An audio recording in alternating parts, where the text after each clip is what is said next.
Hey guys, this is my personal top 10, my top 10 favourite kids TV shows of all time. Number 10, Sesame Street. I think just about everybody knows about this show. I don't think it needs any kind of introduction.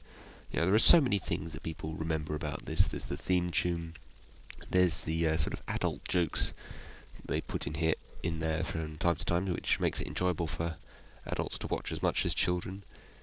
Almo, those unscripted conversations they have with those cute little kids from time to time, Bert and Ernie short sketches they have, which I still find funny even today.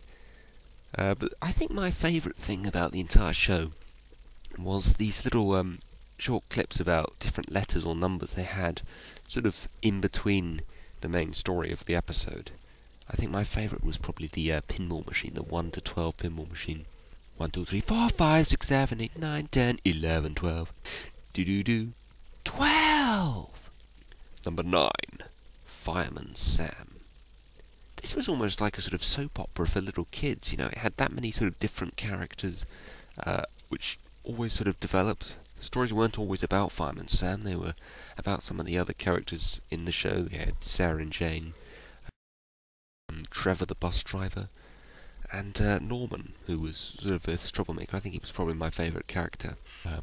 And I think probably my favourite episode was one where Trevor lost the tyre to his bus, and it seemed to have a mind of its own. It knew when a corner was coming, and it was able to turn corners of its own accord. It never lost momentum, and as a result it was impossible to catch until the very end of the episode, when it just sort of crashed into a group of people. And Sam brought it back to Trevor. Trevor insisted he roll it back to him rather than carry it. As a result, the tyre escaped again and rolled down the hill and round a corner. Number 8. Mighty Morphin Power Rangers. I enjoyed the show as a kid, but you know, looking back on it, it's the stupidest thing I've ever seen in my life. It's just a completely cliched superhero show, really. Every episode is the same. It tries to teach some sort of lesson when the Power Rangers are just in their normal human selves. And as a result, Rita creates some sort of monster as a direct result of that, which they then fight in the Megazord and ultimately defeat. And then they just conclude it with some sort of resolving of whatever issue there was at the start of the episode. I'm never entirely sure what the Power Rangers actually gained by morphing, other than a change of outfit. I never quite understood how people couldn't recognise the Power Rangers, given the fact that they always wore the same colours every day, in accordance to which Power Ranger they were. I don't know why, I just enjoyed it as a kid. I guess I just liked all the action scenes there were. Number 7. Darkwing Duck. This is a sort of superhero show that you often see in that he leads a sort of double life. One as just a sort of father of an adopted daughter, and the other as a superhero. But the difference here was everybody knew who Darkwing Duck was, which made me kind of wonder why he led such a normal life outside of being a superhero. This had quite a large collection of different villains, which were very sort of fascinating in many respects. There was one which was like a dog made of liquid. There was another who was a sort of jester, and he was a bit sort of like a homage to the Joker from Batman. Darkwing Duck's sort of attitude to being a superhero was kind of strange. It was sort of, he was so sort of arrogant and overconfident of what he could do. He spent a lot of the episode just messing about and not actually doing his job properly until what exactly had to be done to defeat the villain, at which point he said, "Let's get dangerous." And Darkwing Duck. I haven't watched it in years. I really should see if it's out on DVD, really. Number 6. Spider-Man, the 1990s cartoon series. Spider-Man's had quite a few cartoon series over the years, as well as those live-action films and the comic books, but the one that introduced me not only to Spider-Man, but superheroes in general, was the 1990s cartoon series. I enjoyed it in some of the earlier years when each of the episodes were just one-off stories. Then they sort of changed the format so that each season was just one continuous serial. When the episode finished, it said "to be continued." It's like, oh great, I've got to wait another week to find out what happens.